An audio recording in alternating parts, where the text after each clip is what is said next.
दोस्तों ये कहानी है मेरी खूबसूरत मोहब्बत। कहानी वही है लेकिन इसका थंबनेल चेंज कर दिया है, तो आप लोग प्लीज़ कंफ्यूज ना हो। मेरी 2 दिन से तबीयत ठीक ना होने की वजह से आप लोगों तक वीडियो नहीं पहुंच पा रही है, इसके लिए मैं क्षमा मांगती हूं आप सबसे। एक सुनसान जगह पर एक आदमी खड़ा था जो अपने चेहरे पर कुटिल मुस्कान लिए बोल रहा था, अमृता तुम सिर्फ मेरी हो, कहीं भी चली जाओ वापस तुम्हें मेरे पास ही आना है। तुम मुझसे दूर जाने के बारे में कभी सोचना भी मत। मैं जानता हूँ वह आदर्श तुम्हें पसंद करने लगा है और कहीं ना कहीं तुम भी उसे पसंद करती हो, लेकिन अभी तक समझ नहीं पाई हो अपने प्यार को, इसलिए तुम्हें अपने प्यार का एहसास हो इससे पहले मैं तुम्हें आदर्श से दूर कर दूंगा, बहुत दूर। तुम्हें पाने के लिए मैंने क्या क्या नहीं किया। इसी चक्कर में तुम्हारे बेचारे माँ बाप और बहन भी मारे गए, लेकिन फिर भी तुम मेरे हाथ नहीं आई। तुम वहाँ से भागने में कामयाब हो गई। जैसे ही मुझे पता चला तुम यहाँ हो, मैं भी आ गया तुम्हारे पीछे यहाँ तक अपनी पढ़ाई के बहाने। अब तुम किसी और से प्यार करने लगी हो, लेकिन मैं ऐसा नहीं होने दूंगा। अपनी सारी मेहनत को बर्बाद नहीं होने दूंगा। तुम्हें सिर्फ मेरी होना है, इसलिए किसी और की नहीं। जो भी तुम्हारे करीब आने की कोशिश करेगा मैं उससे तुमसे दूर हमेशा हमेशा के लिए कर दूंगा। इतनी मेहनत की है भाई मैंने, ऐसे ऐसे ही नहीं जाने दूंगा। तभी वहाँ एक दूसरा आदमी आता है। वो आदमी उस दूसरे आदमी को कुछ समझाता है, फिर वह दूसरा आदमी वहाँ से चला जाता है। उसके जाते ही वह ज़ोर ज़ोर से हंसने लगता है और बोलता है, तुम्हें मुझसे कोई अलग नहीं कर सकता अमृता। कुछ भी कर लो, कहीं भी जाओ, लेकिन वापस मेरे पास ही आओगी। मैं तुम्हें मजबूर कर दूंगा अपने पास आने के लिए। तुम्हारे पास और कोई रास्ता ही नहीं बचेगा। फिर वह अपनी गाड़ी में बैठकर वहाँ से चला जाता है। उधर अमृता भी एक सुनसान जगह पर रोड के किनारे खड़ी होकर किसी का इंतजार कर रही है। तभी वह दूसरा आदमी वहाँ आता है और अमृता को देखकर बोलता है, वाह जी अमृता जी, आप तो हमसे भी पहले यहाँ पहुँच गई। लगता है आपको वीडियो देखने की कुछ ज़्यादा ही जल्दी है। इतनी उतावली क्यों हो रही हैं आप ही की तो वीडियो है, क्या कहती हो सोशल मीडिया में अपलोड कर दिया जाए इसे, तुम तो फेमस हो जाओगी यार। इतनी हॉट एंड सेक्सी लग रही हो तुम कि किसी को भी अपना दीवाना बना लोगी। स्टॉक उस आदमी के मुंह पर एक जोरदार थप्पड़ लगता है जो अमृता ने उसे मारा था मारा होता है। जवान संभाल कर बात करो, समझ गए हो? तुम और तुम्हारी मुझसे दुश्मनी क्या है जो तुमने मेरे साथ ऐसा किया? मैं तो तुम्हें जानती तक नहीं, फिर क्यों? इस थप्पड़ का जवाब मैं तुम्हें बड़े अच्छे तरीके से दे सकता था। अभी तुम्हें सबके सामने, पूरी दुनिया के सामने बेइज्जत कर सकता था, पर अफसोस तुम्हारे उस शासक ने मुझे वह वीडियो देने से इनकार कर दिया। दिखाया ज़रूर था मुझे, लेकिन अब मैं उससे वह वीडियो लेकर रहूँगा। वह अब उसे सोशल मीडिया में अपलोड करे या ना करे, लेकिन मैं करके रहूँगा। तुमने जो यह थप्पड़ मारा है इसका जवाब मैं तुम्हें मिल जाएगा। वह आदमी बोला, वैसे उसने तुम्हें वह वीडियो भेज दिया होगा। अब तक जरा अपना फ़ोन देख लो। और एक बात, अगर तुम चाहती हो कि यह वीडियो सोशल मीडिया में अपलोड ना हो तो उस क्या नाम है उसका, हाँ याद आया, वह आदर्श खन्ना, उससे दूर रहो समझी तुम, क्योंकि हमारे बॉस को पसंद नहीं है तुम्हारा आदर्श के पास रहना। तो जितना हो सके उतना दूर रहो आदर्श खन्ना से, वरना जो वह वीडियो है उसे पूरी दुनिया देखेगी। आज के बाद आदर्श से बात करती हुई नज़र नहीं आनी चाहिए तुम। बहुत नज़दीकियाँ बढ़ रही हैं दोनों में, और ज़्यादा नज़दीकियाँ बढ़ाने से पहले वह वीडियो देख लेना। यह कहकर वह आदमी वहाँ से चला गया। अमृता ने जल्दी से अपना फ़ोन खोला। उसके फ़ोन में एक वीडियो आया था किसी अनजान नंबर से। उसने वह वीडियो खोलकर देखा तो उसके होश ही उड़ गए।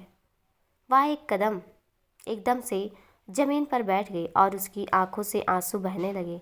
वह खुद से ही बोली, हमेशा मेरे साथ ही ऐसा क्यों होता है? आज मैं बहुत खुश थी, लेकिन आज भी मेरी खुशी कुछ पल के लिए ही रही। कुछ देर वहाँ ऐसे ही बैठी रही, फिर वहाँ से उठकर पैदल ही हॉस्टल की ओर बढ़ गई। वह चलते चलते खुद से ही बड़बड़ाने लगी। उधर प्रिया और रश्मि जिस ऑटो में आ रही थी वह रास्ते में ही खराब हो गया था। जब तक उन्होंने दूसरा ऑटो पकड़ा, अमृता वहाँ से जा चुकी थी। वह फिर से उसे ढूंढने की कोशिश कर रहे थे, लेकिन उन्हें अमृता कहीं दिखाई नहीं दी। रश्मि अमृता को फ़ोन भी लगा रही थी। लेकिन उसका फ़ोन ही नहीं लग रहा था। प्रिया और रश्मि दोनों ही अमृता के लिए बहुत परेशान हो रही थी। रश्मि बोली, यार मुझे अमृता की बहुत फिक्र हो रही है। कभी कुछ अच्छा होता ही नहीं है उसके साथ। जब भी थोड़ा खुश होती है कोई ना कोई दर्द आ ही जाता है उसके सामने। प्रिया बोली, अब तक तो कॉलेज भी बंद हो गया होगा, कहीं अमृता वापस हॉस्टल तो नहीं चली गई। मैं एक बार मीनाक्षी को फ़ोन करके पूछती हूँ कि अमृता हॉस्टल वापस आई है या नहीं। ठीक है, जल्दी फ़ोन करके पता करो, रश्मि बोली। प्रिया ने मीनाक्षी को फ़ोन लगाया जो उन्हीं की क्लासमेट थी और हॉस्टल में रहती थी। मीनाक्षी को फ़ोन करने पर उन्हें पता चला अमृता अब तक हॉस्टल नहीं पहुंची है। अब उन्हें अमृता की और भी ज़्यादा फिक्र होने लगी थी।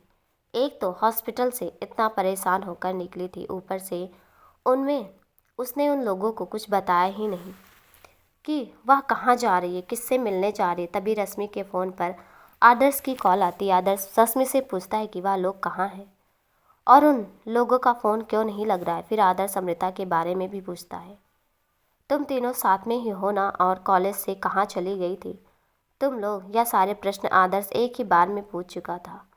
रश्मि अपने मन में ही सोचती है, कितनी फिक्र है इसे अम्मू की। भले ही अब तक इन्होंने अपने मुंह से कुछ ना कहा हो, लेकिन मैं जानती हूँ कि यह अम्मू से बहुत प्यार करते हैं। फिर वह सोचती है, मुझे और कुछ नहीं चाहिए, बस मेरी अमृता और आदर्श सर हमेशा साथ रहें और खुश रहे। अमृता डिजर्व करती है खुशियाँ। अब और कोई मुसीबत ना आए उसकी ज़िंदगी में। क्या बात है रश्मि, तुम कुछ बोल क्यों नहीं रही हो? सब कुछ ठीक तो है ना? प्लीज़ कुछ तो बोलो, आदर्श बोला। रश्मि ने आदर्श को सब कुछ बता दिया। तुम चिंता मत करो रश्मि, मैं देखता हूँ अमृता कहाँ है, तुम हॉस्टल वापस चली जाओ और प्रिया को भी घर जाने को बोल दो। आदर्श बोला, लेकिन ठीक है सर, लेकिन प्लीज़ आप अमृता को ढूंढ कर ला दीजिए। रश्मि बोली, मैं अमृता को लेकर पहुँचता हूँ हॉस्टल, या बोलकर आदर्श ने फ़ोन रख दिया। उधर अमृता रोड पर चले ही जा रही थी। वह रोड के बीचों बीच चल रही थी, जैसे उसे इस बात का कोई एहसास ही ना हो कि कितनी ही गाड़ियाँ रोड पर जा रही थी। तभी एकदम से उसके सामने एक गाड़ी का ब्रेक लगा, जिससे उसकी तंद्रा टूटी। वह गाड़ी किसी और की नहीं बल्कि आदर्श की थी। आदर्श गाड़ी से बाहर निकला और बोला, ध्यान कहाँ है तुम्हारा? अमृता, अभी कुछ हो जाता तुम्हें तो मैं क्या करता, कैसे जीता मैं तुम्हारे बिना? यह शब्द अचानक ही उसके मुंह से निकल पड़े। यह कहते हुए उसने एकदम से अमृता को गले से लगा लिया, जैसे वह उसे खोने के नाम से ही डर गया हो। ऐसे रोड पर कौन चलता है अमृता? कितनी देर से हम लोग तुम्हें फ़ोन कर रहे थे। रश्मि और प्रिया भी तुम्हारे लिए परेशान है और तुम यहाँ ऐसे चल रही हो। क्या बात है अमृता, कुछ हुआ है क्या? आदर्श बस अमृता को गले लगाए हुए बोले ही जा रहा था और अमृता चुपचाप सुने जा रही थी। उसे आदर्श को गले लगकर उसके प्यार की तपिश महसूस हो रही थी। आज उसके गले लगकर अमृता को यह एहसास हो गया था कि आदर्श उसे कितना प्यार करता है। वह तो उसे खोने के नाम से ही कितना डर गया है। फिर अमृता सोचने लगी, मेरी ज़िंदगी में सिर्फ दर्द ही दर्द लिखे गए हैं। मैं अपने दर्द का हिस्सा आदर्श सर को नहीं बनने दूंगी। या तो सिर्फ खुशियों की हकदार है और वह खुशियाँ मेरे साथ रहकर इन्हें कभी नहीं मिल सकती। मुझे माफ़ कर दीजिए आदर्श सर, मैं आपके प्यार के लायक नहीं हूँ। मुझे यह करना ही होगा। आज जब मुझसे कहा गया कि मुझे आपसे दूर रहना है, तब मुझे समझ आया कि मैं भी आपसे कितना प्यार करती हूँ। मैं भी आपसे दूर रहने के नाम से ही टूट गई थी।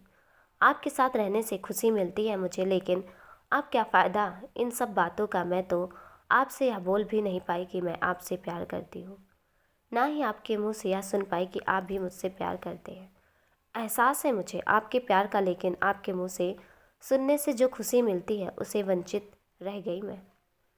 फिर वह अपने मन में बोली, आई love you Adarsh sir, please मुझे इसके लिए माफ़ कर दीजिएगा। फिर उसने एकदम से आदर्श को खुद से दूर किया और बोली, आप समझते क्या हैं खुद को? मैं कहीं भी चलूँ, कैसे भी चलूँ, आपको क्या क्यों परेशान है आप मेरे लिए?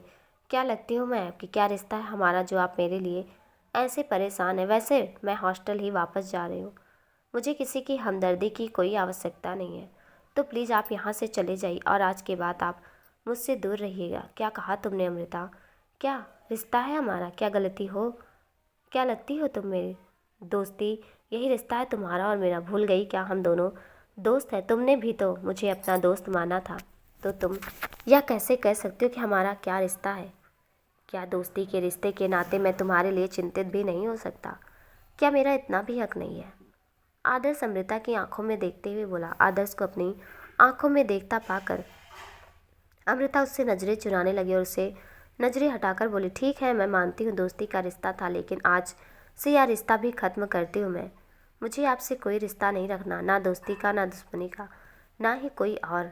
तो प्लीज़ आप मुझसे दूर ही रहिएगा। इस बारे में हम कल बात करेंगे। अभी चलो, मैं तुम्हें तुम्हारे हॉस्टल छोड़ देता हूँ। रश्मि भी तुम्हारे लिए परेशान हो रही होगी। आदर्श बोला, आप जाइए, मैं हॉस्टल चली जाऊँगी।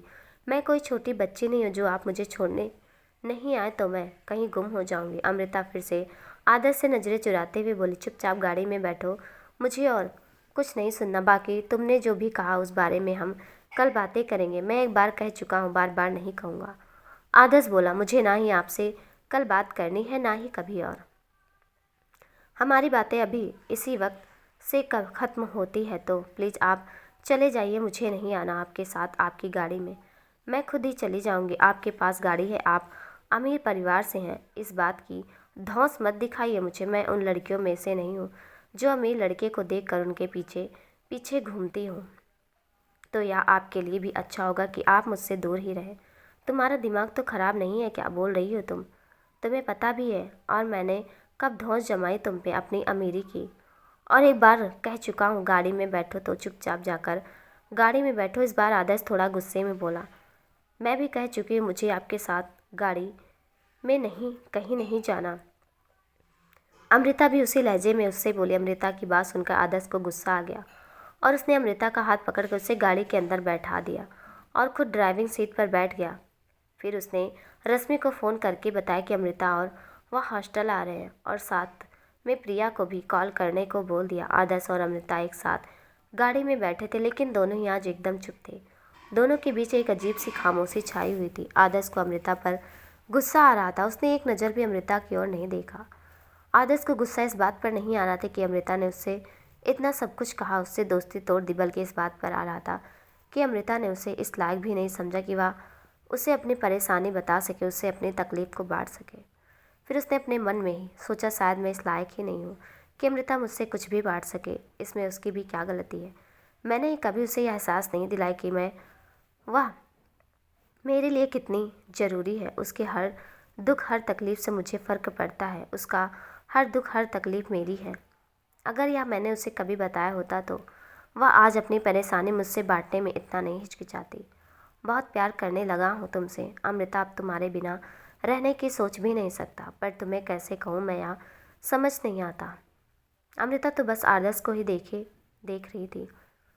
वह उसके चेहरे के बदलते भाव को देख रही थी। फिर वह अपने मन में सोचने लगी, मैं जानती हूँ सर आप क्या सोच रहे हैं।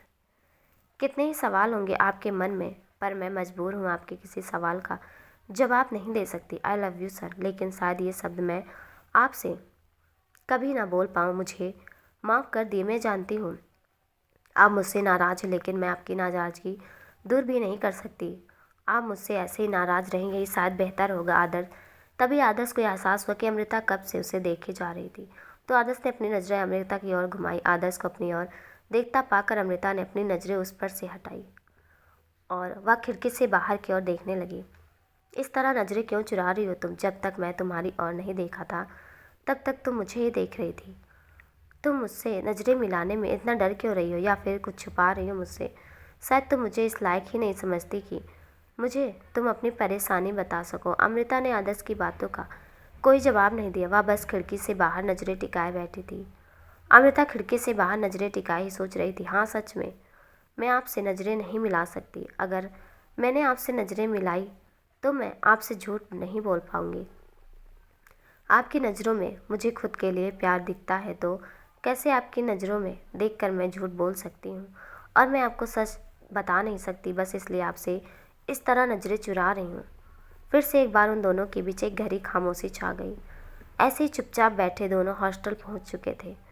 आदर्श अमृता की गाड़ी से बाहर निकली और बिना आदर्श को देखे ही वहाँ से हॉस्टल के अंदर चली गई। आदर्श कुछ देर उसे ही जाते हुए देखता रहा, फिर वह भी वहाँ से अपने घर की ओर चला गया। रश्मि अमृता की इस हरकत को अपने कमरे की खिड़की पर खड़े होकर देख रही थी। जैसे अमृता कमरे में पहुंची, रश्मि बोली, कहाँ गई थी तुम? जानती हो हम लोग कितना परेशान थे तुम्हारे लिए, और तुम ऐसे आदर्श सर को बिना बाय बोले ही क्यों चली आई? जानती हो तुम वहाँ भी कितना परेशान थे तुम्हारे लिए। चलो यह सब बातें छोड़ो, तुम गई कहाँ थी? हमें तो तुम्हारी बहुत ही फिक्र हो रही थी। कुछ काम था मुझे इसलिए चली गई थी, कुछ काम था इसलिए तुम्हें बताने का भी ध्यान नहीं रहा। यह बोलकर अमृता अपने कपड़े लेकर बाथरूम के अंदर चली गई। कुछ देर बाद वह वॉशरूम से बाहर आई, निकली और रश्मि ने से बोली, अब मैं बहुत थक चुकी हूँ, मैं सो रही हूँ, तो प्लीज़ मुझे खाने पर भी मत उठाना, सुबह ही उठूँगी। लेकिन अमृता मुझे तुमसे बात करनी है, रश्मि बोली। लेकिन तब तक अमृता अपनी चादर लेकर मुँह ढककर सो गई थी। रश्मि खिड़की के पास खड़ी हो गई थी और मन ही मन सोचने लगी, कुछ तो बात हुई अम्मू, तुम मुझे परेशान सी लग रही हो, और नीचे आदर्श सर की ओर भी नहीं देखा तुमने, और जिस तरह तुम्हें आदर्श सर को देखे हुए थे उनकी आंखों में एक मायूसी नज़र आ रही थी। मुझे कुछ तो हुआ है अम्मू, तुम्हें मुझे बताना ही होगा। अभी तो सो जाओ, लेकिन सुबह तो बताना ही पड़ेगा। उधर आदर्श भी अपने घर पहुंच चुका था, लेकिन आज उसने ना ही किसी से बातें की और ना ही खाना खाया। वह घर जाकर अपनी माँ को बोला, मॉम आज मैं बहुत थक चुका हूँ, तो प्लीज़ मुझे खाने पर भी मत उठाइएगा, मैं सोने जा रहा हूँ। लेकिन बेटा कॉफ़ी तो पी लो, आज कॉलेज से भी देर से आए हो। वंदना जी बोली, हाँ मॉम, कुछ काम था इसलिए आज लेट हो गया, और मेरा आज कॉफ़ी पीने का भी मन नहीं है। आदर्श बोला, तबीयत तो ठीक है ना आपकी बरखुरदार? आदर्श के दादाजी बोले, हाँ दादाजी, मेरी तबीयत को क्या हो गया, बस आज थोड़ा थक गया हूँ तो आराम करना चाहता हूँ, और मुझे भूख भी नहीं है, इसलिए मैं अपने कमरे में जा रहा हूँ।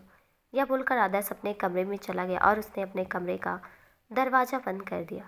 अगले दिन अमृता काफ़ी देर से उठी थी। यह देखकर रश्मि हैरान थी, क्योंकि यह पहली बार हो रहा था जब अमृता इतनी देर से उठी हो, वरना तो वह रश्मि के उठने से पहले ही हमेशा नहा धोकर तैयार हो जाया करती थी। आज रश्मि के कई बार उठाने पर भी वह नहीं उठी। जब रश्मि ने उसे यह बताया कि कॉलेज का टाइम होने वाला है, तब जाकर अमृता उठी और वह उठते ही अपने कपड़े लेकर वॉशरूम में चली गई। वह नहाकर बाहर आई, अपने बाल सही किया और रश्मि से बोली, चलो रश्मि हम लेट हो रहे हैं। वाह मैडम, आपको अब याद आ रही है कि हम लेट हो रहे हैं? मैं कितनी देर से तुम्हें उठा रही थी, और आज से पहले तो ऐसा कभी नहीं हुआ कि तुम इतना लेट हो उठी हो।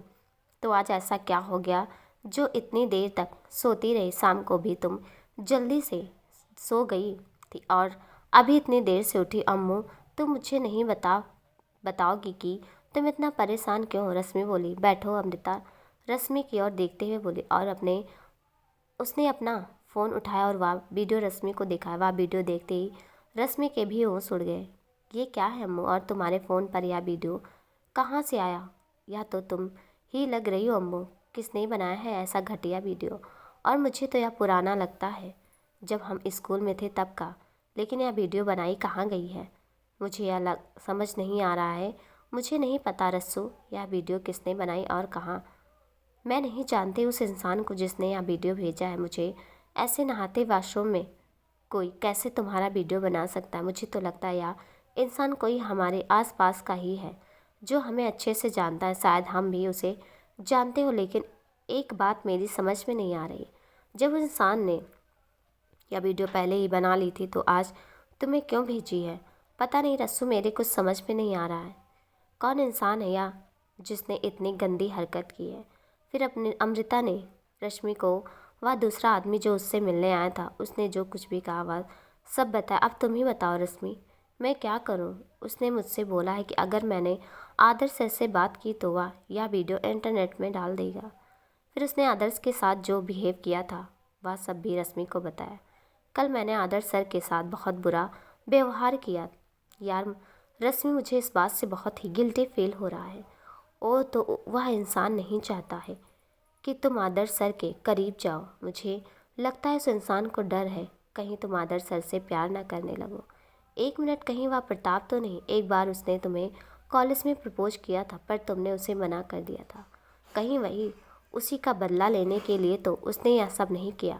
रश्मि बोली, मुझे भी ऐसा ही लग रहा है, क्योंकि और स्कूल में कोई ऐसा था ही नहीं जो ऐसा काम कर सकता। प्रताप को मैंने मना किया था, उसी का बदला लिया होगा उसने मुझसे। अमृता बोली, मुझे लगता है हमें आदर्श सर को बता देना चाहिए। रश्मि बोली, नहीं रश्मि, कहीं उसने यह वीडियो सोशल मीडिया में वायरल कर दिया तो मैं कहीं ही नहीं रहूँगी। अभी मैं किसी को नहीं बता सकती। इस बारे में अमृता बोली। लेकिन अमृता, मुझे लगता है रश्मि की बात पूरी होने से पहले अमृता बोली, चलो रश्मि, हमें कॉलेज के लिए लेट हो रहा है, इस बारे में हम बाद में बात करेंगे। और अभी मैं यह तय नहीं कर पा रही हूँ, मुझे यह बात आदर्श सर को बतानी चाहिए या नहीं। फिर वह दोनों कॉलेज के लिए निकल गई। उधर आदर्श कॉलेज में अमृता का ही इंतजार कर रहा था। उसके बाकी सारे दोस्त क्लासरूम में जा चुके थे, लेकिन आदर्श गेट के पास खड़ा अमृता के आने का इंतजार कर रहा था। जैसे अमृता कॉलेज गेट से अंदर आई, आदर्श बोला, हाय अमृता, कैसी हो तुम? लेकिन अमृता ने उसकी ओर कोई ध्यान नहीं दिया और वह आगे बढ़ गई। आदर्श फिर बोला, कुछ तो बोलो यार। अमृता, अब भी नाराज़ हो क्या मुझसे? मैंने कुछ ऐसा किया क्या जिसकी वजह से तुम मुझसे बात नहीं करना चाहते? प्लीज़ सर, मुझे आपसे कोई बात नहीं करनी।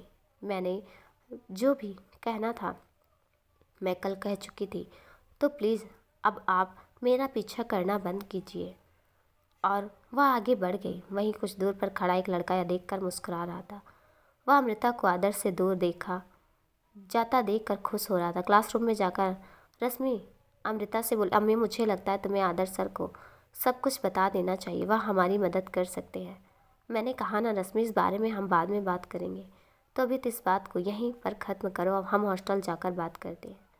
अमृता रश्मि को देखते हुए बोली। सब अपनी क्लास के बाद कैंटीन में बैठे हुए थे, तभी अमृता, रश्मि और प्रिया भी वहाँ आए। दीदी अमृता को देखते ही उससे बोली, अरे अमृता, कल कहाँ चली गई थी तुम?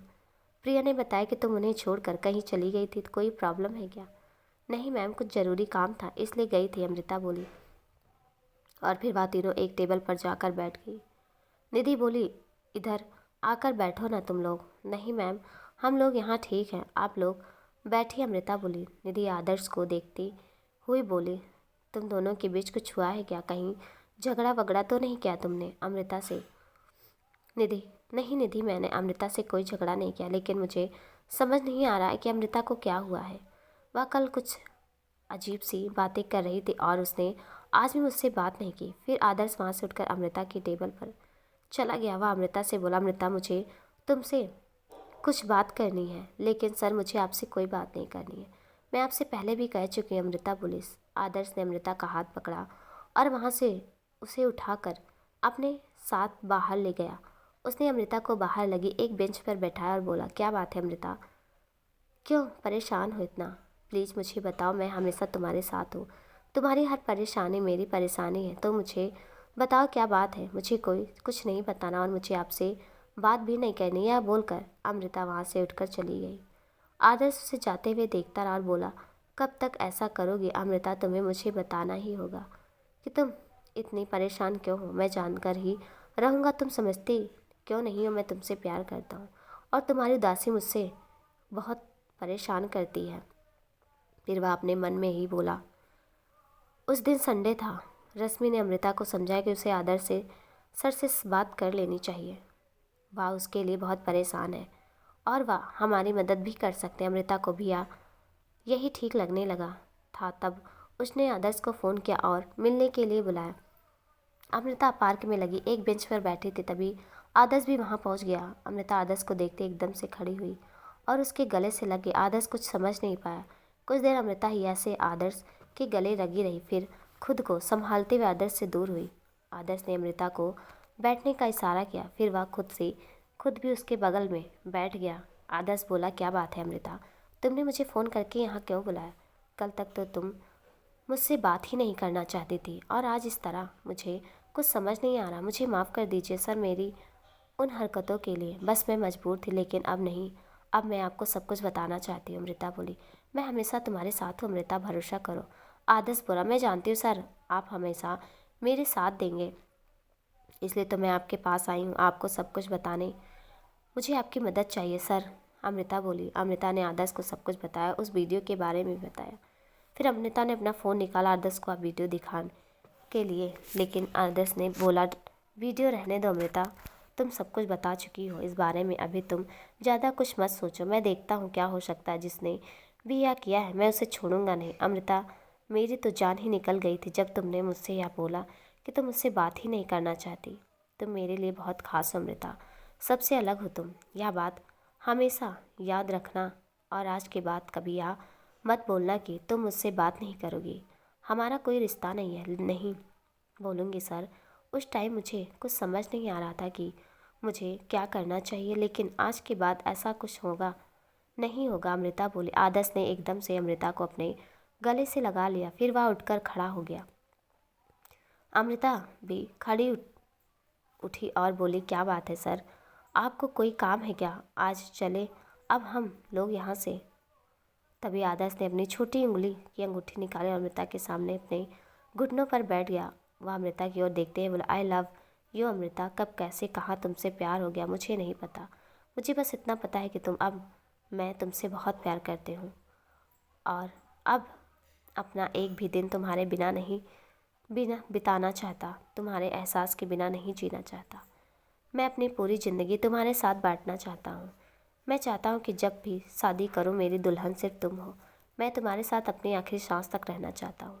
मैं चाहता हूँ जब हम बूढ़े हो जाएं तब तक हम एक दूसरे के हाथ से खाना खाएं। मैं तुम्हारी हर डांट सुनने के लिए तैयार हूँ। मैं तुम्हारी हर एक बात मानने के लिए भी तैयार हूँ।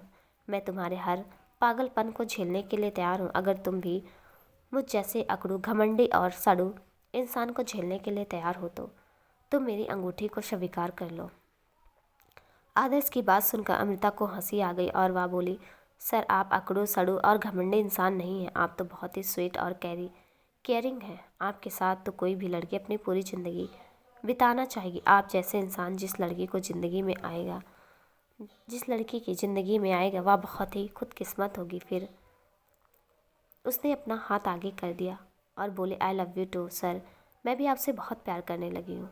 मैं भी नहीं जानती कि मुझे आपसे कब और कैसे कहाँ प्यार हो गया। मैं भी अपनी पूरी ज़िंदगी सिर्फ आपके साथ बिताना चाहती हूँ। अपनी आखिरी सांस तक मैं भी आपके साथ ही रहना चाहती हूँ। आई love you so much sir, I love you Amrita या बोलकर आदर्श ने उसकी बीच की उंगली में अपनी उंगली डाल दी और फिर दोनों एक दूसरे के गले लगे। आज का दिन दोनों के लिए बहुत खूबसूरत था। दोनों ने एक दूसरे से अपने प्यार का इजहार कर दिया। शाम को आदर्श अपनी बालकनी में खड़ा कुछ सोच रहा था। फिर अचानक से उसने अमृता का फ़ोन किया और वह वीडियो भेजने के लिए बोला। अमृता ने उसे वीडियो भेज दिया। आदर्श ने वह वीडियो खोल कर देखा और बोला, कैसे लोग अपनी घटिया सोच के कारण लड़की की ज़िंदगी बर्बाद कर देते हैं। ऐसे वीडियो सोशल मीडिया में अपलोड करके लड़कियों को आत्महत्या करने पर मजबूर कर देते हैं।